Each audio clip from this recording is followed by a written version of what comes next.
आज की हमारी वीडियो का टॉपिक है क्यों अमावस्या के दिन नहीं दिखता चांद। कौन था अभिमन्यु का असली पिता। चंद्रमा से जुड़े ये रहस्य आप नहीं जानते होंगे, तो आइए इसके बारे में आपको बताते हैं। रात के समय आकाश में दिखाई देने वाले सफ़ेद चमकदार गोल पिंड के साथ हमारा रिश्ता संसार की शुरुआत से ही है। ये गोल पिंड कभी चंदा मामा है, कविताओं में यही प्रेमी भी है, प्रेम का संदेश पहुंचाने वाला दूत भी है, पुराण कथाओं में चंद्रदेव है, तो विज्ञान की भाषा में एक उपग्रह जो धरती का चक्कर लगाता है और कई प्राकृतिक घटनाओं का कारण बनता है। ग्रहण और ज्वार की वजह है चंद्रमा।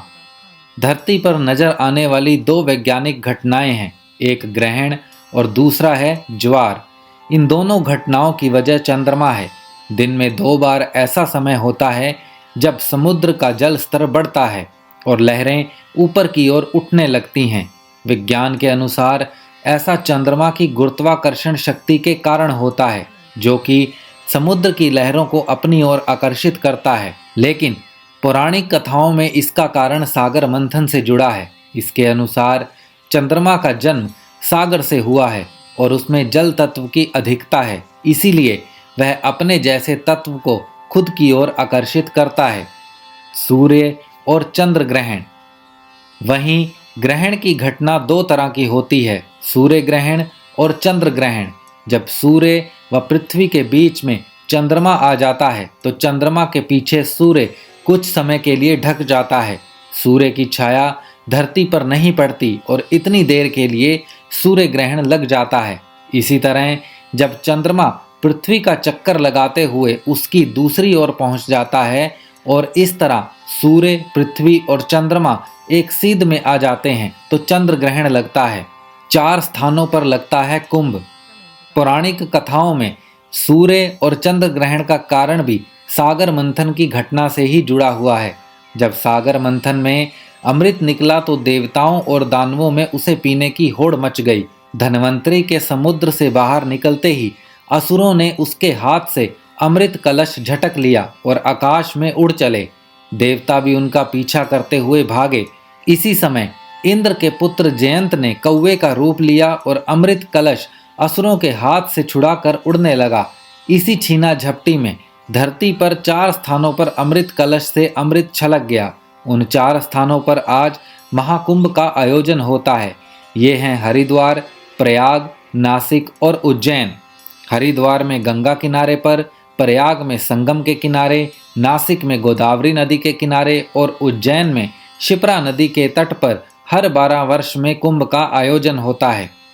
अमृत पिलाने के लिए मोहिनी बन आए भगवान विष्णु।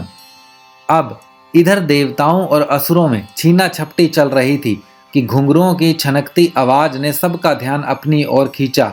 उसकी वजह से बहुत देर से हो रहा संघर्ष रुक गया। ये मदमाती आवाज मोहिनी की थी, जो अप्सराओं से भी अधिक सुंदर थी। उसके आते ही देवों और खासकर असुरों पर ऐसा प्रभाव जमाया कि सब उसकी बातों में आ गए और अमृत कलश उसे ही सौंप दिया। असुरों ने कहा कि हमें ये अमृत नृत्य करते हुए पिलाओ, लेकिन मोहिनी ने शर्त रखी कि मैं इसे देवताओं और असुरों में बराबर बांटकर पिलाऊंगी। असुरों पर उसका कुछ ऐसा प्रभाव था कि वे उसकी बातों में आ गए। ये मोहिनी कोई और नहीं बल्कि भगवान विष्णु का ही अवतार था, जिसने सभी को अपने वश में कर लिया था। मोहिनी ने अमृत पिलाना शुरू किया और देवताओं को अमृत पिलाने लगी। जब असुरों की बारी आती तो वह उन्हें मदिरा पान करा देती थी। ऐसा क्रम कई बार चला, लेकिन असुर सेनापति स्वर भानु को कुछ शक हुआ और वह देवताओं का रूप बनाकर उनकी ओर बैठ गया। ये वही जगह थी जहां आखिरी में सूर्य और चंद्र बैठे हुए थे। चंद्रमा अपनी पंक्ति में आखिरी थे। अमृत पिलाते हुए मोहिनी जब वहां पहुंची तो रूप बदले स्वर भानु को झटके में देख नहीं पाई और उसे भी अमृत दे दिया। लेकिन ठीक इसी समय चंद्रमा ने जोर से कहा कि ये कोई देव नहीं, असुर है। सूर्य देव ने भी उसकी बात का समर्थन किया। फिर तो वहां हंगामा मच गया। इस हंगामे के बीच स्वर भानु ने जल्दी से अमृत पी लिया, लेकिन इसी बीच मोहिनी ने चक्र चला दिया। अमृत अभी असुर के गले से उतरा भी नहीं था कि उसकी गर्दन कट गई और शरीर सिर और धड़ में बट गया। विष्णु पुराण की ये कथा बताती है कि स्वर भानु ने अमृत तो पी ही लिया था, इसीलिए वह मर नहीं सकता था, लेकिन उसके शरीर के दो टुकड़े हो गए। सिर राहु कहलाया और धड़ को केतु नाम मिला। दोनों भागों में बंटने के बाद राहु चंद्रमा की ओर देखकर गुस्से से बोला कि तुम मेरे अमृत पान में बाधा बने हो, अब मैं इस नभ मंडल में तुम्हें हमेशा परेशान करूंगा। फिर उसने सूर्य की ओर देखकर भी यही बात दोहराई। इसीलिए राहु की सूर्य और चंद्रमा के साथ कट्टर दुश्मनी है। वह इन दोनों को निगल लेता है, लेकिन गर्दन कटी होने के कारण ये वापस निकल आते हैं। पुराणों में सूर्य और चंद्र ग्रहण का यही कारण है। सागर मंथन के साथ प्याज और लहसुन की भी दंत कथा जुड़ी हुई है। कहते हैं कि जब विष्णु जी ने चक्र से स्वर भानु का गला काटा तो उसका पिया हुआ अमृत अभी मुंह में ही था, उसने उसे उगल दिया। वह उगला हुआ अमृत धरती पर गिरा तो वहां प्याज लहसुन के पौधे जम आए। इसी प्याज और लहसुन को औषधीय गुण तो बहुत हैं, लेकिन दोनों ही तामसिक भी माने गए हैं। इसीलिए व्रत, उपासना, पूजा आदि में इसका निषेध है। काल गणना में सहायक है चंद्रमा। चंद्रमा सिर्फ आकाश में चमकने वाला पिंड नहीं है, बल्कि सूर्य की ही तरह वह हमारी सनातन परंपरा में काल गणना का जरूरी हिस्सा है। दिन, महीने और साल की गिनती करने के लिए हमारी सनातन पद्धति और सौर और चंद्र कैलेंडर पर ही आधारित रही है। इस काल गणना में छोटे से छोटे मात्रक प्रयोग किए जाते हैं। इनमें पल, निमेष, घटी, मुहूर्त, पहर, तिथि, पक्ष, मास और फिर वर्ष जैसी शब्दावलियां शामिल हैं। ये काल गणना सूर्य के उगने और चंद्रमा की परिक्रमा के आधार पर तय होती हैं। इसमें अभी बहुत संक्षिप्त में ना जाते हुए इतना भी जान लेना काफी है। हिंदी वर्ष परंपरा भी 12 महीनों में बटी हुई है। इसमें हर महीने पूरे पूरे 30 दिन होते हैं। इन्हें तिथियां कहते हैं और ये 30 दिन 2 पक्षों में बटे हैं, शुक्ल और कृष्ण पक्ष। इसमें 15 दिन के शुक्ल पक्ष की रातें चांदनी से भरी होती हैं और अगले 15 दिन की रातें काली होती हैं। शुक्ल पक्ष की 15वीं रात पूर्णिमा कहलाती है। इस रात में चंद्रमा आकाश में अपने पूरे आकार के साथ खिला होता है। वहीं कृष्ण पक्ष की आखिरी 15वीं रात अमावस्या कहलाती है, जो कि भयंकर काली रात होती है। पूर्णिमा की रात सकारात्मक मानी जाती है और अमावस्या की रात नकारात्मक। श्राप के कारण होती है पूर्णिमा अमावस्या। चंद्रमा का 15-15 दिन के लिए घटना बढ़ना, कभी आकाश में पूरे आकार में खिलना, कभी बिल्कुल ही गायब रहना, ये भी उसे मिले एक श्राप का परिणाम है। ये श्राप उसे किसी और ने नहीं बल्कि उनके ही ससुर प्रजापति दक्ष ने दिया था। दरअसल दक्ष ने अपनी 27 पुत्रियों का विवाह चंद्रमा के साथ किया था। इन सभी पुत्रियों को नक्षत्र बनने का वरदान मिला था और चंद्रमा नक्षत्र लोक का अधिपति था। दक्ष की 27 कन्याओं में से चंद्रमा रोहिणी से बहुत अधिक प्रेम करते थे। वह सिर्फ उनके साथ ही समय बिताते थे। इससे बाकी सभी पुत्रियां उदास थी। एक दिन उन्होंने इसकी शिकायत अपने पिता दक्ष से की। दक्ष ने चंद्रमा को समझाया कि उसकी अन्य बेटियां भी रोहिणी की ही तरह तुम्हारी पत्नियां हैं, इसीलिए सबके साथ समानता की भावना रखो। चंद्रमा ने उनकी बात सुन तो ली, लेकिन रोहिणी के प्रेम में चंद्रदेव ऐसे भूले कि वे दक्ष की बात याद नहीं रख पाए। प्रजापति दक्ष को जब इस बारे में पता चला कि चंद्रदेव उनकी बात की अवहेलना कर रहे हैं, तो गुस्से में आकर उन्होंने चंद्रमा को 15 दिन के भीतर नष्ट हो जाने का श्राप दे दिया। इस कथा का वर्णन शिव पुराण, मार्कंडेय पुराण और विष्णु पुराण में कहा गया है। भगवत कथा सुनाते हुए भी इस कहानी का जिक्र होता है और कहीं शिव चर्चा हो रही हो तो वहां तो ये कहानी जरूर शामिल होती है। दरअसल इस कहानी का उत्कर्ष शिवजी के द्वारा ही निर्धारित होता है। महाभारत में चंद्रमा का वर्णन महाभारत में भी हुआ है, जहां एक बार श्री कृष्ण को चंद्र दर्शन के कारण झूठे कलंक का सामना करना पड़ा था। दरअसल श्री कृष्ण ने एक बार भाद्रपद शुक्ल चतुर्थी को चंद्र दर्शन कर लिया था। इस तिथि को कलंक चतुर्थी कहा जाता है। चंद्रमा को मिले इस शाप की वजह गणेश जी हैं।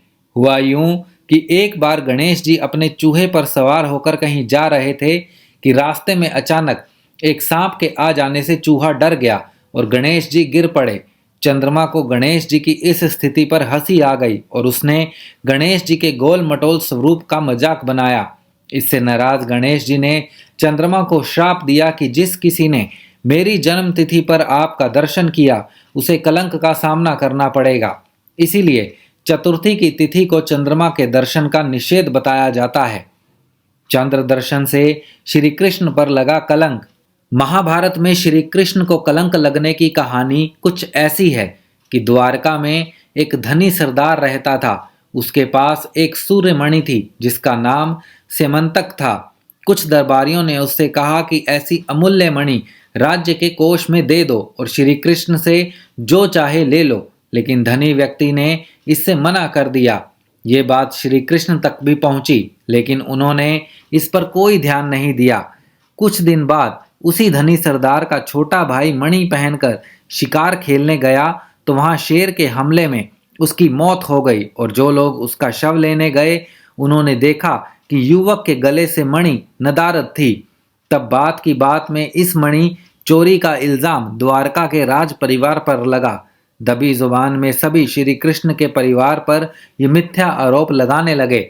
तब श्री कृष्ण ने खुद ही ये कलंक मिटाने का निर्णय लिया। वह उस स्थान पर गए जहां युवक का शव मिला था। वहां से शेर के पैरों के निशान पर पीछा करते हुए वह एक गुफा में पहुंच गए जहां उन्होंने एक कन्या को उस मणि से खेलते देखा। श्री कृष्ण ने जब उससे मणि मांगी तो कन्या ने अपने पिता को आवाज दी। बेटी की आवाज पर श्री कृष्ण के सामने एक रीछ आ गया और उन्हें ललकारने लगा। दोनों में कई दिनों तक युद्ध चला। तब रीछ ने मन ही मन सोचा कि यह मानव कौन है। ऐसा प्रश्न करते ही रीछ को सामने श्री राम खड़े दिखाई दिए। दरअसल ये रीछ कोई और नहीं, रामायण काल के ही जामवंत थे। रीछ ने अपने प्रभु को पहचान कर उनसे अपनी पुत्री जामवंती का विवाह कर दिया। श्री कृष्ण मणि और पत्नी के साथ द्वारका लौट आए। मणि मिलने पर उसी धनी सरदार ने अपनी पुत्री सत्यभामा का विवाह भी श्री कृष्ण से कर दिया और मणि भी भेंट कर दी। इस तरह श्री कृष्ण ने अपना कलंक मिटाया। महाभारत में चंद्रमा का चंद्रवंश। बात महाभारत की हो रही है तो चंद्रमा की उपस्थिति इस कहानी में बहुत बड़े स्तर पर देखने को मिलती है। जिस तरह रामायण में श्री राम का वंश सूर्य वंश है, उसी तरह महाभारत में चंद्रमा के चंद्रवंश की प्रधानता रही है। एक बार चंद्रमा देवगुरु बृहस्पति से मिलने गए। इस दौरान वहां उन्होंने उनकी पत्नी तारा को देखा। तारा की सुंदरता ने चंद्रमा के मन को मोह लिया। वहीं तारा भी चंद्रमा पर मोहित हो गई। तब चंद्रमा ने तारा का उसकी इच्छा से अपहरण कर लिया और चंद्रलोक ले आए। चंद्रमा और तारा के संयोग से एक पुत्र का जन्म हुआ जिसे बुध का नाम मिला। हमारे ग्रह मंडल में मौजूद बुध चंद्रमा और तारा का ही बेटा है। इसी बुध का विवाह व्यवस्थ मनु की बेटी इला से हुआ। इला और बुध की संतान पुरुरुवा हुए। पौरव वंश, कुरु वंश, यदु वंश और हय वंश भी इसी चंद्रवंश में से निकले हैं। चंद्रवंशी राजाओं में नहुष, ययति, उशीनर, शिवी जैसे अनेक प्रसिद्ध राजा हुए हैं। इन सभी की कथाएं महाभारत में शामिल हैं। चंद्रवंश में ही परमवीर राजा कुरु का जन्म हुआ, जिनसे कुरु वंश चला और आगे इसी वंश में कौरव भी हुए। पांचों पांडव भी कौरव ही थे, लेकिन युद्ध में आमने सामने होने के कारण महाराज पांडु के पांचों पुत्र पांडव कहलाए। चंद्रमा का पुत्र था अभिमन्यु। महाभारत में अभिमन्यु के जन्म को लेकर भी एक कथा कही जाती है। जब महाभारत होने वाली थी तो सभी देवता अपने अपने वंश और पुत्रों के साथ धरती पर जन्म ले रहे थे। जब चंद्रमा की बारी आई तो उसने अपने पुत्र सुवर्चा को धरती लोक पर भेजने से मना कर दिया। जब देवताओं ने उसे बहुत समझाया तो चंद्रमा ने 3 शर्तें रखी। एक, मेरा पुत्र केवल 16-17 वर्ष तक ही धरती पर रहेगा, फिर लौट आएगा। दूसरा, उसकी शिक्षा दीक्षा का भार सिर्फ नारायण ही लेंगे। तीसरा, युद्ध में पूरा 1 दिन उसके नाम रहना चाहिए ताकि उसे प्रसिद्धि मिले। चंद्रमा की इन्हीं शर्तों के कारण सुवर्चा का जन्म अभिमन्यु के रूप में हुआ। वह कृष्ण के संरक्षण में द्वारिका में रहा और महाभारत युद्ध का पूरा 1 दिन उसके नाम रहा। चंद्रमा की शर्त के कारण ही अभिमन्यु किशोर अवस्था में वीर गति को प्राप्त हुआ। पुराण कथाओं की एक खासियत है कि वह किसी का हमेशा ही महिमा मंडन नहीं करती और ना ही किसी को हमेशा धर्म का प्रतीक बनाए रखती हैं। वह हर कथा को उसके सही रूप में सामने रखती हैं। इन कथाओं को सुनकर पढ़कर हमें सही गलत समझना और तय करना होता है। यही पुराण कथाओं का उद्देश्य है और यही धर्म की पुकार है। 18 पुराणों का लेखन करने के बाद महर्षि वेदव्यास ने सिर्फ 2 बातों में उसका सार लिखा है। दूसरों का भला करना पुण्य है और दूसरों को दुखी करना ही पाप है। तो दोस्तों, ये थी हमारी आज की जानकारी। उम्मीद करते हैं आपको बहुत पसंद आई होगी। अगर यह वीडियो आपको पसंद आई है तो इसे लाइक कीजिए, शेयर कीजिए, हमारे चैनल को सब्सक्राइब कीजिए। धन्यवाद।